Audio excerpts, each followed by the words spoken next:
नमस्कार, मैं दिनेश भारद्वाज दैनिक ट्रिब्यून के यूट्यूब प्लेटफॉर्म पर आमना सामना कार्यक्रम में आज एक नए चेहरे के साथ आपके सामने पेश हूँ। ये है आदित्य देवीलाल। आदित्य देवीलाल परिचय के मोहताज नहीं है। देवीलाल नाम से ही आप जान गए होंगे ये आदित्य कौन है। डबवाली से आईएनएलडी के विधायक हैं। आदित्य जी, आपका दैनिक ट्रिब्यून के डिजिटल प्लेटफॉर्म पर स्वागत है। बहुत बहुत धन्यवाद दिनेश जी आपका। हम शुरुआत आदित्य जी करते हैं सबसे पहले देवीलाल की। चौधरी देवीलाल बड़ी शख्सियत रहे हैं पॉलिटिक्स की। वो प्रधानमंत्री भी रहे हैं 2 बार, हरियाणा के मुख्यमंत्री भी रहे हैं। आपका नाम आदित्य है, आपके परिवार में जितने भी लोग हैं, तमाम पॉलिटिशियन हैं, सबके नाम के पीछे सरनेम पे चौटाला है, सिंह है या सिहाग है। आप अकेले हैं जो देवीलाल यूज करते हैं, इसके पीछे क्या कारण है? दिनेश जी, चौधरी देवीलाल एक बहुत बड़ी शख्सियत थे जी, जिन्होंने गांव के आदमी के लिए, जी, चाहे वो मजदूर था चाहे छोटा किसान, जी, उसको सत्ता में लाने के लिए, उसको ताकत देने के लिए काम किया ताउमर। जी, और उन्होंने इतने नेता पैदा किए। जी, वो एक नर्सरी थी जी, जो नेता पैदा करती थी ताकि हिंदुस्तान के अंदर जो अंतिम व्यक्ति तक अगर लाभ पहुंचेगा तो जी। वही पहुंचाएगा जो उस अंतिम पंक्ति में से आएगा। पॉलिटिक्स की पाठशाला बोला जाता था पॉलिटिक्स की देवीलाल पाठशाला। जी। जी, और अगर चौधरी देवीलाल को हम स्टडी करने की कोशिश करें तो मैं समझता हूँ कि शायद एंडलेस है। जी, मैं हर रोज़ चौधरी देवीलाल को जीने की कोशिश करता हूँ, उनके जो विचार हैं उनको जीने की कोशिश करता हूँ। और मैं ये मानता हूँ कि अगर हमें सही मायने में जी। काम करना है तो हम लोगों के विचार चौधरी देवीलाल जी जैसे होने चाहिए। बिल्कुल ठीक बात है। आदित्य जी, आपको क्या लगता है कि चौधरी देवीलाल जी आज स्वर्ग में बैठे हैं?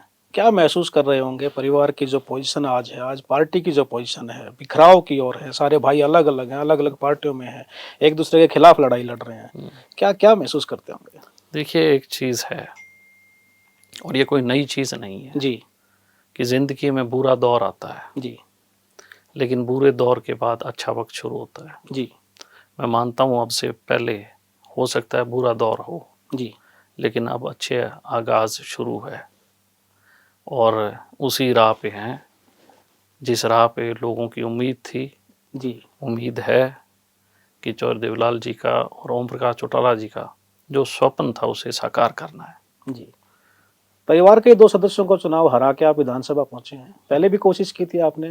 वो अलग बात है कि पिछली बार आप बीजेपी के टिकट पे चुनाव लड़े थे, हार गए थे। इस बार आप इनेलो से लड़े हैं। परिवार के 2 लोगों को हरा के विधानसभा पहुंचे हैं। कैसा महसूस करते हैं? देखिए, मैं एक चीज़ मानता हूँ, राजनीति है, राजनीति में प्रजातंत्र में कोई भी चुनाव लड़ सकता है, परिवार का आदमी भी लड़ सकता है, आपके मुखालफत में कोई खड़ा है, कोई पार्टी का आदमी लड़ सकता है, लेकिन आपका जो संघर्ष है जी, आपका लोगों से जो जुड़ाव है जी, और जिस नीति से और नीयत से आप काम कर रहे हैं जी, वो बहुत बड़ी चीज़ होती है।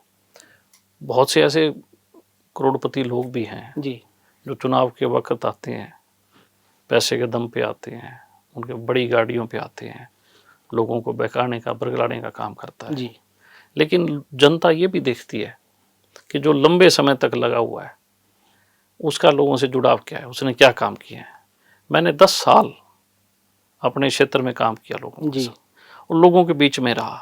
मैं कभी भी मैं मानता हूँ कि कभी मैं छुट्टी पे नहीं था। जी। अगर मेरे परिवार में भी शादी थी तो मेरा सुबह कोई ना कोई गांव का प्रोग्राम होता शायद था। आप परिवार में अकेले ही ऐसे शख्स हैं जो नियमित रूप से चोटड़ा गांव में भी जाते हैं। हाँ, मैं नहीं रहता ही गांव में हूँ। अच्छा, आप रहते भी गांव में मेरी हैं? माता जी और मैं, हम दोनों गांव में रहते हैं। मेरे बच्चे कॉलेजेस में पढ़ते हैं, हॉस्टल में हैं। मेरी धर्मपत्नी मेरे साथ है। मेरी बुआ है जी, जो चौधरी देवीलाल जी की एकमात्र बेटी हैं, जी, वो भी मेरे पास मेरे गांव में रहती हैं। मुझे मेरा गांव के बिना दिल नहीं लगता और निश्चित तौर पे मैं अपने इलाके से बड़ा प्रेम करता हूँ, अपने इलाके के लोगों से बड़ा प्रेम करता हूँ। आप चुनाव लड़ रहे थे। चुनाव में चैलेंज बहुत होते हैं, लेकिन सबसे बड़ा चैलेंज तो एक दिग्विजय आपके सामने, आपके भतीजे हैं शायद। हाँ, हाँ, दूसरी तरफ अमित शाह कांग्रेस के टिकट पे थे, सीटिंग एमएलए भी थे वो कांग्रेस के। तो वोट मांगते हुए भाइयों के खिलाफ ही या भतीजे के खिलाफ ही आपने, मतलब एक चैलेंज रहा होगा ये भी, वोट मांगना भी। हाँ ना, निश्चित तौर पे मेरे तो बड़े अजीज हैं। मेरा भतीजा मेरा बहुत प्यारा है, अमित मेरा भाई है, मुझे बहुत प्यारा है। मैं एक बार ही चौधरी देवीलाल जी के वोट मांगने के लिए चुनाव में चला गया। जी, चौधरी साहब रोहतक से चुनाव लड़ रहे थे और मैं 11वीं कक्षा में था जी, और मेरा मन था कि मैं वोट मांगूं। तो मैं अपने गाड़ी ली, जीप थी मेरे पास, जी। मैं जीप लेके चला गया। चौधरी देवीलाल 2 दिन बाद झज्जर के उनके खुली कार्यक्रम, जीप में चला करते थे चौधरी साहब हाँ शायद। हाँ, पर मेरे पास जीप थी, जी। वो पुरानी मॉडल की जीप थी। तो मुझे पता लगा कि चौधरी साहब झज्जर रुकेंगे रात को रेस्ट हाउस। जी। तो मैं रात को उनको मिलने चला गया, वो 9:30 पौने 10 बजे। तो वो आए, थके हुए थे, उन्होंने अपना हाथ पैर धोए और वो खाना खा रहे थे। तो मैं उनके पास बैठ गया, मुझसे उन्होंने पूछा तू कब आया? जी। मैं कहा जी 2 दिन हो गए। कहाँ पे है? तो मैं कहा जी मैं पहले तो 1 दिन झज्जर रुका और अगले दिन मैं सालावास विधानसभा में जी। चला गया। तो क्या फिर क्या करता है तू? मैं कहा जी मैं वोट मांगता हूँ। तो उन्होंने मेरे से सवाल पूछा कैसे वोट मांगता है बता। अब मैं बहुत छोटा था, 11वीं में था, मुझे पता है। मेरे को उन्होंने एक बात कही कि भाई लोगों को एक बात कहा कर कि अगर देवीलाल ने अच्छे काम किए तो वोट देना, अगर माड़ा काम किया तो वोट मत देना। अब हो सकता है वो बड़ी सरलता से 2 लाइनों में उनकी बात खत्म होगी, जी। लेकिन जब मैं अब बैठता हूँ और बात सोचता हूँ तो कितनी गंभीर और गहरी बात उन्होंने की कि अगर चौधरी देवीलाल ने किसी का बुरा कर रखा है तो वोट मत मांगना, और ये कहना कि अगर अच्छा किया तो आप वोट दो। तो मैं आज भी उनकी उस महानता और उस शख्सियत को आज भी ढूंढता हूँ, ऐसे विचारों को ढूंढता हूँ कि भी समाज में ऐसे भी लोग हैं। पर आप जब चुनाव लड़ रहे थे डबवाड़ी से, आपके चाचा और चौधरी देवीलाल जी के पुत्र हाँ रणजीत सिंह जी रानिया से टिकट मिली नहीं उनको बीजेपी की, तो वो इंडिपेंडेंट चुनाव लड़ रहे थे एक बार फिर से। हाँ जी, लेकिन उन्होंने आपके डबवाड़ी में दिग्विजय सिंह के लिए काम किया, प्रचार हाँ किया, हाँ हाँ और उसके बदले में दुष्यंत चौटाला ने रानिया में उनके लिए काम किया। हाँ जी, लेकिन वो संयोग से दोनों ही चुनाव हार गए। हाँ जी। तो इसको कैसे देखते हैं? ये ना कौन सी मिली भगत थी क्या? उन्होंने प्रचार नहीं किया। जी। ये बड़ी मजे की चीज था कि उन्होंने एक हेलीकॉप्टर किराए पे लिया। जी। अब वो पता किराए पे लिया हो या उनका होगा, एक हेलीकॉप्टर में वो आए और हर तीसरे गांव में हेलीकॉप्टर से गए दोनों। जी। अब मेरे इलाके का जो डिस्टेंस है जी।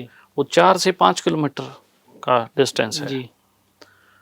तो वो मैं हैरान था कि मुझे उसकी, क्योंकि वो न्यूज़पेपर में हेडलाइन लगती है कि हेलीकॉप्टर से प्रचार कर रहे हैं, बहुत बड़ी चीज़ है। हमारा एरिया जो है वो दिल्ली से बहुत दूर है, हमारा एरिया चंडीगढ़ से बहुत दूर है, राजस्थान, दिल्ली, एडजॉइनिंग राजस्थान है। अपना तो पंजाब। मैं समझता हूँ बड़े इंटीरियर्स है, तो हमारे इलाके में इस तरीके का प्रचार कभी हुआ नहीं।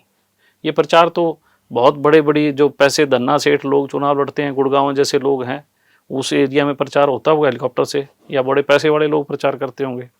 लेकिन इस दफ़ा वो हेलीकॉप्टर से हर चौथे गांव में आए।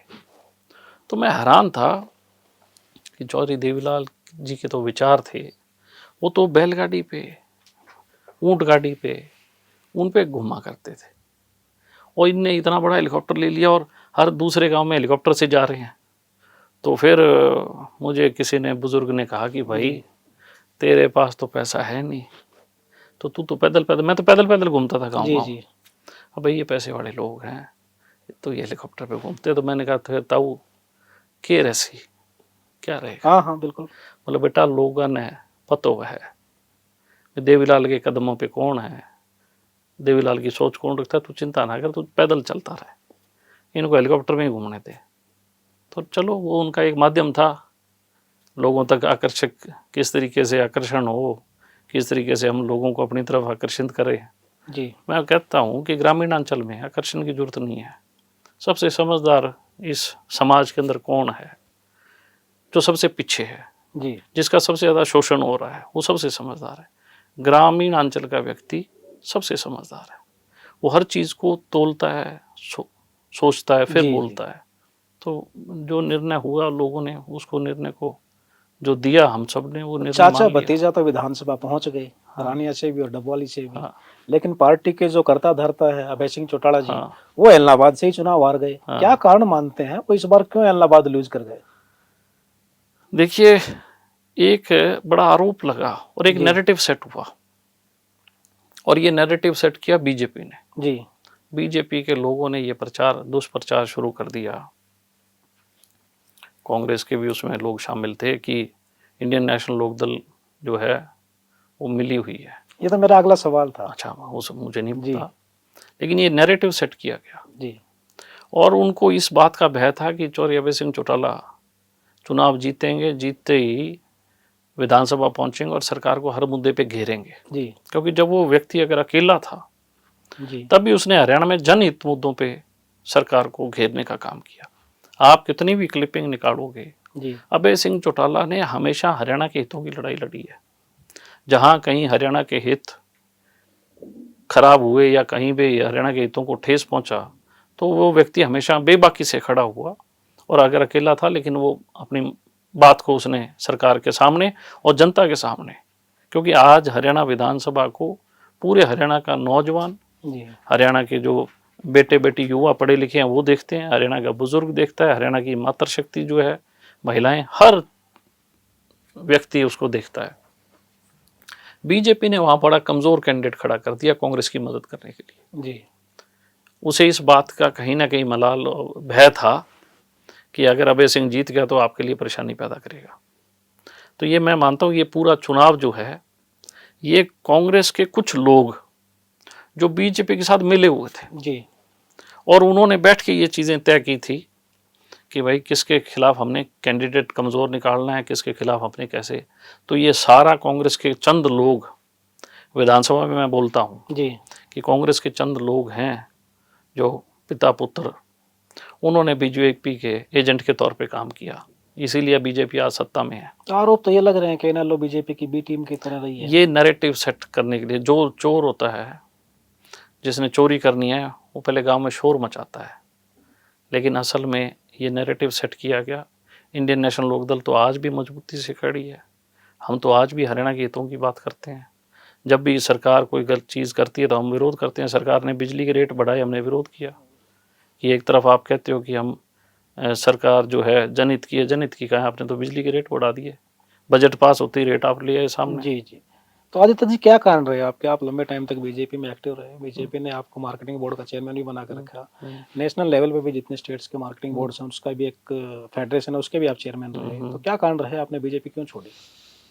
देखिए, राजनीति में जो भी व्यक्ति आता है जी वो जनता की सेवा के लिए आता है, लेकिन उसके साथ साथ आप सेवा कब कर पाते हो? जब आप चुनावी दौर में लड़ते हो। जी राजनीति में हम लोग चौधरी देवीलाल के वंशक हैं, हम लोगों ने राजनीति करनी है, चुनाव लड़ना हमारा जो है एक, मैं मानता हूँ पॉलिटिकल होने के नाते, और मुझे टिकट इन्होंने दी नहीं तो मैं क्या करता। मैंने अपने लोगों से पूछा, जी मेरे विधानसभा के लोगों को मैंने एकत्रित किया और सबसे हमने राय ली, सब लोगों की राय थी, और आज आपके सामने बैठा हूँ। कल को बीजेपी फिर ऑफर करेगी तो क्या रहेगा? ना, क्या आदित्य फिर से नहीं, बीजेपी में जाने नहीं। की सोचेंगे? आदित्य ने जिसके साथ लगा उसके साथ आदित्य दिल से लगा। अगर मैं कहीं था तो दिल से था, लेकिन आज अगर मैं अपने परिवार में हूँ, मुझे बड़ा खुशी है इस बात की जी कि आज मैं अपने परिवार में हूँ। और मैं तो बारंबार ये कहता हूँ सबको परिवार में आना चाहिए। मैं उसी बात को आगे बढ़ा रहा हूँ। बड़े चौटाला साहब के जाने के बाद एक ये चर्चा शुरू हुई है कि परिवार को एक हो जाना चाहिए, सामाजिक तौर पे भी और राजनीतिक तौर पर भी। मतलब मेरा कहने का भाव ये है कि इनेलो और जेजेपी को अब एक होके एक प्लेटफॉर्म पर आके लड़ाई लड़नी चाहिए। तो इस तरह की कोई बातचीत किसी लेवल पे, बुजुर्गों के लेवल पे, बड़ों के लेवल पे चली है? चली तो उसका क्या निष्कर्ष रहा? देखिए, चौटाला साहब बहुत दूरदृष्टा थे। जी मैं एक वाक्य बताता हूँ। मैंने 2099 में चौटाला साहब मुख्यमंत्री बने जी और 2004 तक 4 तक रहा। 5 मार्च तक एक हल्का था सालावास, अब वो जी टूट गया, खत्म हो कोसली गया हो गया। बिल्कुल। मैंने सालावास से तैयारी की थी जी और मुझे चौटाला साहब ने बुलाया था। जी उन्हें पता था कि मैं मेहनत करता हूँ, तो मुझे उन्होंने कहा कि भाई चुनाव है, सब घर के लोग नहीं लड़ेंगे, और चुनाव मैं अकेला ही लड़ूंगा, और आप सब लोग पार्टी की मदद करो, जी और वक्त आएगा तो मैं तेरे को एमएलए अपने आप बना दूंगा। चलो, वो चुनाव हो गया। हम भी उस टाइम नौजवान थे, 25-26 साल का मेरी उम्र थी। अनिता यादव शायद बनी थी। हाँ, अनिता यादव जीती थी, लेकिन उनका जो जबान थी वो पक्की थी। जी और उन्होंने मुझे अपनी ज़िंदगी के आखिरी दौर कहूँगा, क्योंकि उसके चुनाव के बाद तो उनका देहांत हो गया था, तो उन्होंने हर गांव में मेरे लिए प्रचार किया। उन्होंने मुझे कहा, तेरे को याद है मैंने एक वायदा किया था कि तेरे को एमएलए बनाऊंगा? मैंने कहा जी बिल्कुल। बोले बता कितने गांव में जाना है, किसके? उनकी तबीयत नासाज रहती थी, लेकिन मैंने कहा जी जैसा आपको ठीक लगे। तो मेरा भाई छोटा उनके साथ था, उसने मुझे बताई। बोला एक दिन का पूरा प्रोग्राम बनाया, उसके बाद शाम को बोले भी बता सुबह हो रहा है तो जी तो फिर फ़ोन आया अगले दिन कि भाई और कहीं आना है तो बताओ। मेरा कहने का मतलब कि उनने जो बात अपने मुंह से कह दी उस पर वो निभाई उन्होंने। दूसरी चीज़ कि परिवार में हमेशा एक व्यक्ति बड़ा होता है जो पूरे परिवार को संभालता है और जिसके साथ परिवार लगता है। जी चौटाला साहब जेल में चले गए, अजय सिंह अंदर थे, 12 बेसिंग थे। बहुत सी राजनीतिक ताकतें या ऐसी और बीजेपी या कांग्रेस, ये सारी फोर्सेस जो हैं ये रीजनल फैक्टर को दबाने की कोशिश करती है। जी क्षेत्रवाद, क्षेत्रीय दल को दबाने की कोशिश राष्ट्रीय दल हमेशा करता है। क्षेत्रीय दल का पनपना और क्षेत्रीय दल का बनना क्षेत्र की भावनाओं को जी एकत्रित करके एक प्लेटफॉर्म पे लाके वो सत्ता की ओर अग्रसर होता है। अभय सिंह ने हर परिस्थिति में इस पार्टी को और परिवार को जोड़े रखने का काम किया।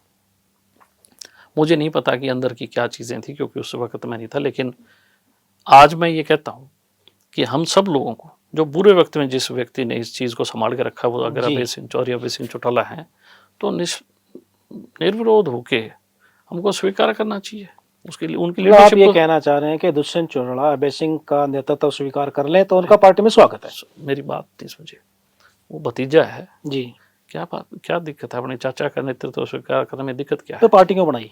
समझे नहीं। कई दफा कोई भटक जाता है। जी अगर मैं मान लूँ मैं भटका हुआ था तो मैं परिवार में हूँ आज, तो अजय सिंह चौटाला को प्रयास करने चाहिए। आप समझे नहीं भाई। कई दफा किसी को तो इनिशिएटिव लेना पड़ेगा। जी लेकिन मैं ये कहता हूँ जब हम, कोई भी परिवार, आपका परिवार है, अगर आप परिवार में नेतृत्व क्षमता रखते हैं, जी। लीड कर रहे हैं, तो परिवार के अन्य लोग आपके साथ जुड़े। हम ये नहीं कहते कि दूसरा है उसमें टैलेंट नहीं होगा, लेकिन जो हमारा बड़ा है हमें उनका तो आदर सम्मान कदर करना चाहिए ना।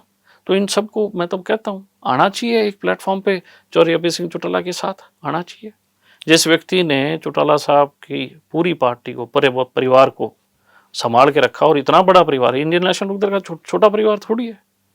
हरियाणा के एक कोने से लेकर दूसरे कोने तक इंडियन नेशनल अभय सिंह की तो इमेज ऐसी होगी कि वो एक तो गुस्सा बहुत जल्दी करते नहीं, हैं, नहीं, अक्खड़ प्रवृत्ति के अरे हैं, मैं- किसी से भी लड़ बैठते हैं। ये वैसे ही एक 2-4 लोगों ने ऐसी चर्चाएं चलाई थी। जी ईमानदारी से आज आप कभी ग्रामीण अंचल में जाओ, जी नौजवान बच्चों में चर्चा है, गांव के बुजुर्गों में इस बात की चर्चा है कि ये सच्चा आदमी है, जी जो बात कहता है सच्ची कहता है।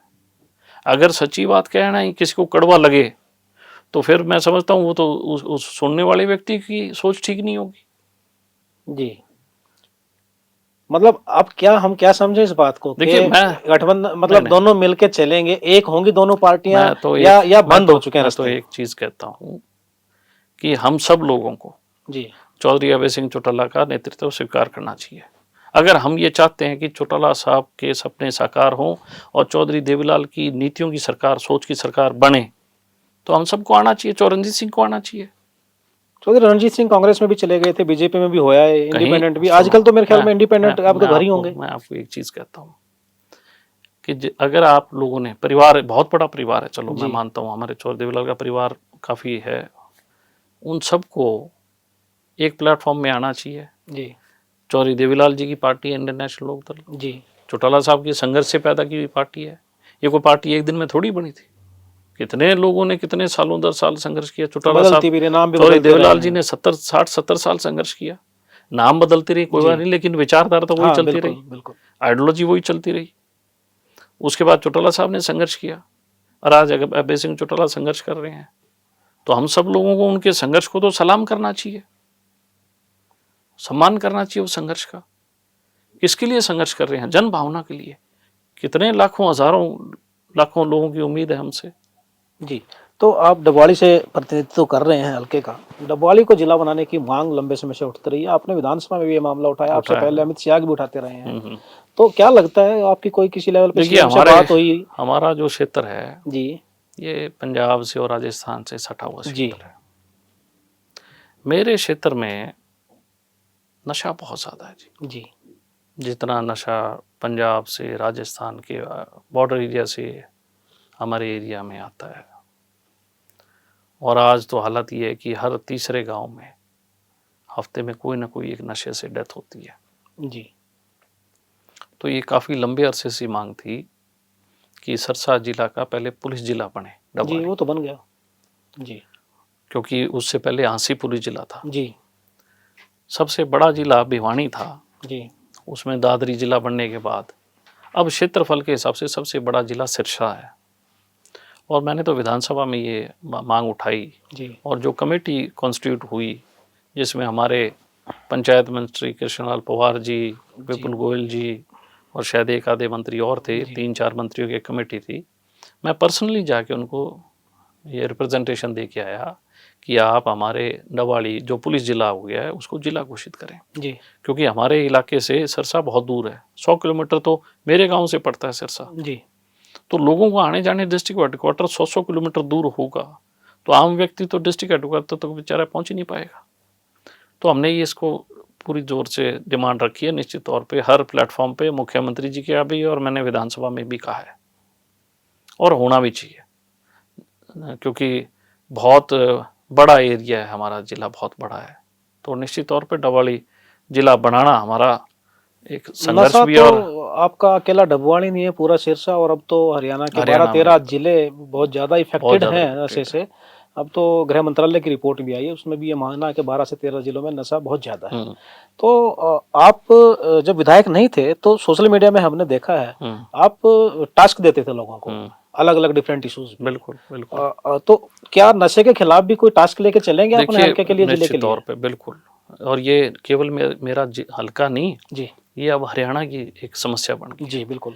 मुझे तो एक हैरानी होती है दिनेश जी कि मुख्यमंत्री साइक्लोथॉन कर रहे हैं जी ड्रग्स के खिलाफ। जी चल रहा है। ये जो काम हमें करना चाहिए उससे ऊपर हम ऐसे काम करें जैसे वाई लूटें, कि सिर्फ एक आप सोशल मीडिया के प्रचार के माध्यम बन जाओ जी और नीचे ज़मीन पे कुछ हो रहा है तो आप उसके लिए आपके पास कोई रोड मैप या ब्लूप्रिंट नहीं है कि मैं नशा कैसे रोकूं। बड़ी कई दफ़ा बैठ के सोचते हैं कि क्या साइकिल चलाने से या दौड़ लगाने से नशा कम होगा। दूसरी चीज़ है कि इससे ही बड़ी बात बताता हूँ, सिरसा में पंजाब पुलिस की एक एएसआई पकड़ी गई जी जो नशा लेके आती थी। बिल्कुल। आप थोड़ी सी चीज़ का अंदाज़ा लगाओगे, गहराई में जाओगे तो नशा कौन बेच रहा है? जो नशा रोक पकड़ने के लिए बैठे हैं, पुलिस के लोग नशा बेच रहे हैं, ट्रेडिंग कर रहे हैं, और मुख्यमंत्री साइकिल चला रहा है। और उस साइकिल के अंदर भी बराबर साइकिल पे वर्दी पहन के, जो आम लोगों की ड्रेस पहन के पुलिस वाले साइकिल चलाते हैं साथ में। सारी पुलिस को तो नहीं आप कह सकते ना। मैं ये, क्योंकि ये ऐसी है कि वो सारे जो बच्चे हैं, जी सारे बच्चे तो नहीं है ना, लेकिन कम से कम इतनी संजीदगी तो मुख्यमंत्री में होनी चाहिए कि मैं नशे के खिलाफ, जिन घरों के बच्चे नशा लेते हुए जिनकी डेथ मृत्यु होगी है, उनके किसी घर मुख्यमंत्री गया है? इनको क्या पता नशे की परिवार की क्या होती है जिसका बच्चा नशा करता है। अब क्या मानते हैं कि क्या होना चाहिए? देखिए, मैं तो इसको एक चीज रोकने के मानता लिए हूं क्या ना, कदम उठाए सरकार? ये तो सरकार सिर्फ अखबार, आपके ये मैगजीन्स के कवर पेज पे या आपके ये टीवी पे प्रसारण, इससे नीचे ये सरकार को कोई मतलब नहीं है। ये तो सोचते हैं कि तुम्हारी अखबार में बढ़िया साइकिल चलाते हो फोटो आ गई तो ये राजी, फेसबुक पे तुम्हारी फोटो आ गई राजी। ये जमीन से बहुत दूर है। हंसमुख तो वैसे ही है सीएम। आम लोगों से तो इनका कोई वास्ता नहीं। आप सीएम की अगर आप देखोगे वो रोज अपनी अपडेट डालता है, कभी 3 आदमी उसके पास खड़े हैं, किसी का सिर पे हाथ रखा लिया, एक फोटो खिंचा ली। अरे जिस काम से वो लोग आए हैं उस काम की संतुष्टि तो करके अकेले के आना तो करवा दो। नायब सिंह सैनी को बतौर मुख्यमंत्री 12 मार्च 11 मार्च को 1 साल हो गया, तो उनकी वर्किंग अभी तक के काम को आप किस रूप में देखते हैं?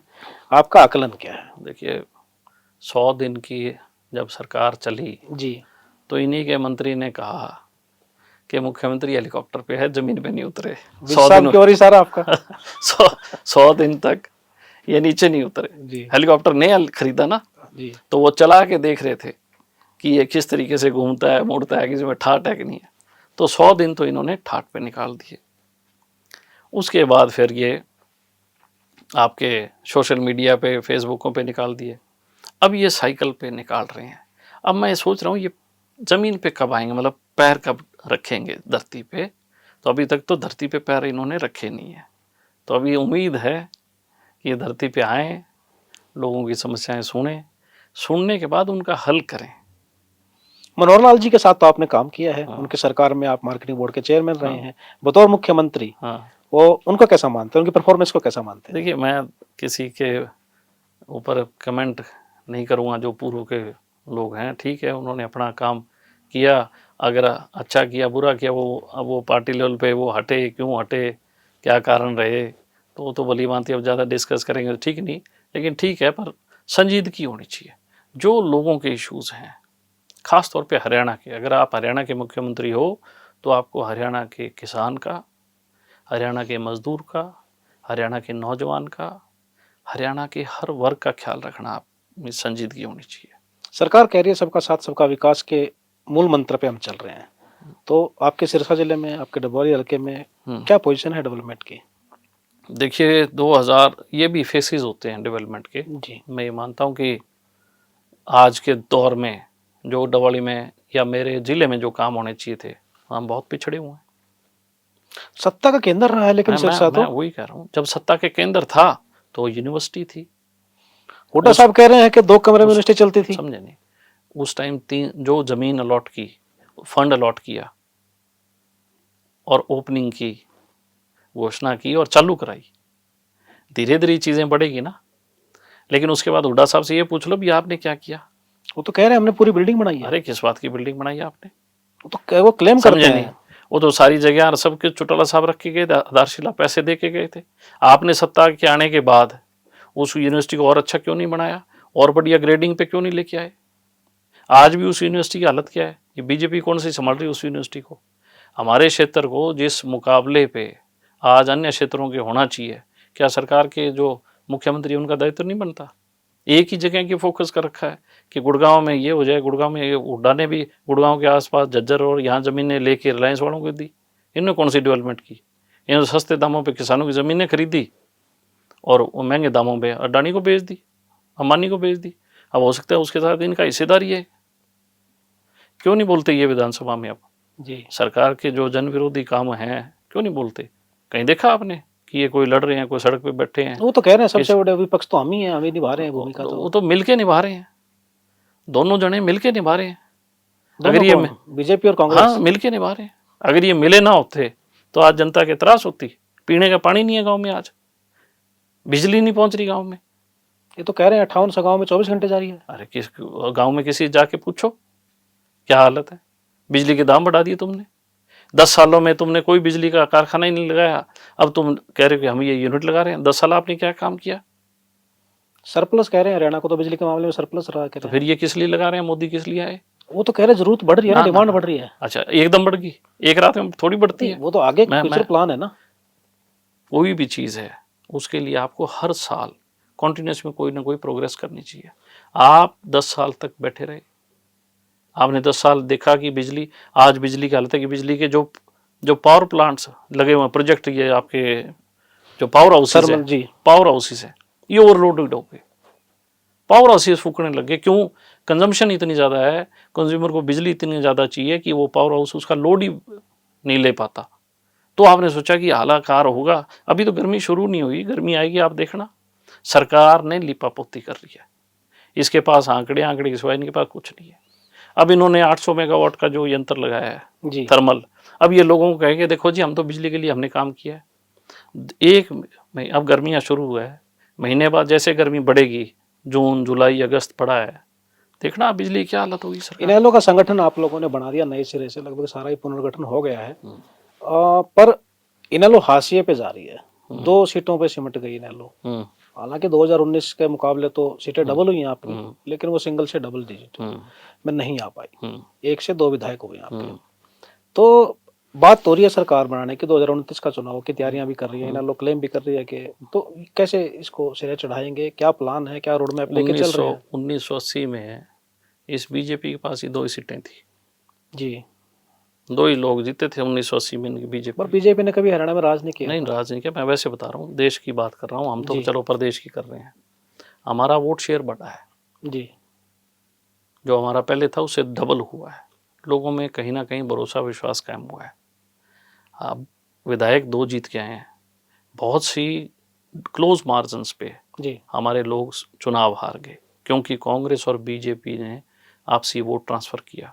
बहुत जगह हमारे बहुत अच्छे उम्मीदवार थे, लेकिन उन्होंने मिलके अंडर सेटिंग में ऐसे कैंडिडेट्स निकाले अपने और उनकी मदद करके, और ये सरकार जो है बीजेपी की इन्होंने बनवाई।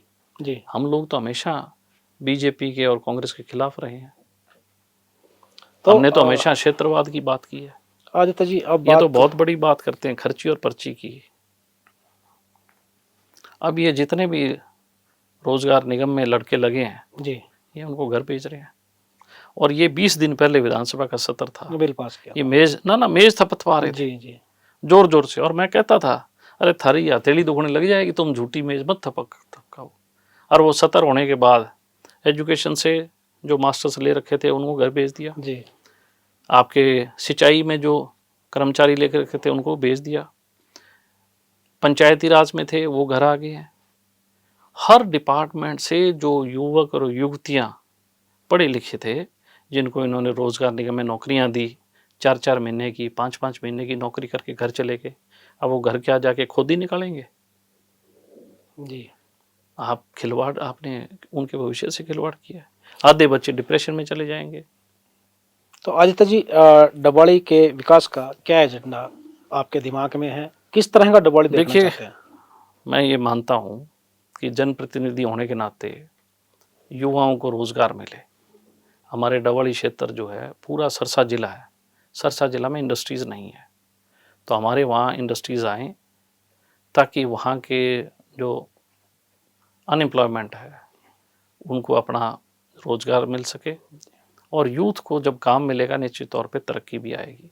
आज जो ट्रैवलिंग है वो आज ज़्यादा हार्ड नहीं है जी, क्योंकि सड़कें का काम हुआ है, इसमें कोई दो राय नहीं है। जी। नितिन गडकरी सड़कों के मामले में अच्छा काम उन्होंने किया, इसमें मानना चाहिए हमें। कनेक्टिविटी बढ़ी है, 3-3.5 घंटे में हम लोग दिल्ली पहुंच जाते हैं। जी, तो निश्चित तौर पे अगर कनेक्टिविटी बढ़ी है तो इसका मतलब रोड ट्रांसपोर्ट से जितना भी कोई इंडस्ट्री का काम है वो काम वहाँ इंडस्ट्री सेक्टर आना चाहिए। कोई ना कोई ऐसी पॉलिसी योजना बनाएं जिससे जो इंडस्ट्रीज हैं वो सिरसा की साइड आएँ, चाहे उनको रिबेट दें, चाहे स्टेट एक्साइज में रिबेट दें, जी, ताकि उन तमाम एरियाज़ को भी डेवलप करें। आज गुड़गांव के नज़दीक जितने भी ज़मीनें हैं, ज़िले जी, हैं, जी, वो जी, एनसीआर में हैं, जी, उनको वहाँ काफ़ी रोज़गार है, काफ़ी ज़मीनें वहाँ महंगी है, बहुत सी आईटी इंडस्ट्रीज़ आ गई, बिल्कुल। दूसरी लॉजिस्टिक इंडस्ट्रीज़ आ गई, सब कुछ है। लेकिन अन्य क्षेत्रों पे भी सरकार को विचार करना चाहिए, पॉलिसीज़ में अमेंडमेंट करके आज के दौर के जो भी काम युवाओं के लिए हम कर सकें, बेरोज़गारी को रोकने के लिए वो करें। धन्यवाद आदित्य जी, आप दैनिक ट्रिब्यून के डिजिटल प्लेटफॉर्म पर पधारे। बहुत धन्यवाद। ये थे आदित्य चौटाला, आदित्य देवलाल चौटाला, डबवाड़ी से इनेलो के विधायक। हमने इनसे इनेलो के संगठन को लेकर चर्चा की, हरियाणा की पॉलिटिक्स को समझने की कोशिश की, साथ में ये भी हमने कुरेदने की कोशिश की है कि क्या इनेलो और जसपा कभी एक हो पाएंगे। ये मानते हैं कि आज भी एक होने की संभावनाएं हैं, बशर्ते दुष्यंत सिंह चौटाला अभय सिंह चौटाला का नेतृत्व स्वीकार करें। मैं था दिनेश भारद्वाज, दैनिक ट्रिब्यून के डिजिटल प्लेटफॉर्म आमना सामना कार्यक्रम में एक बार फिर आपके साथ रूबरू होऊंगा नए चेहरे के साथ।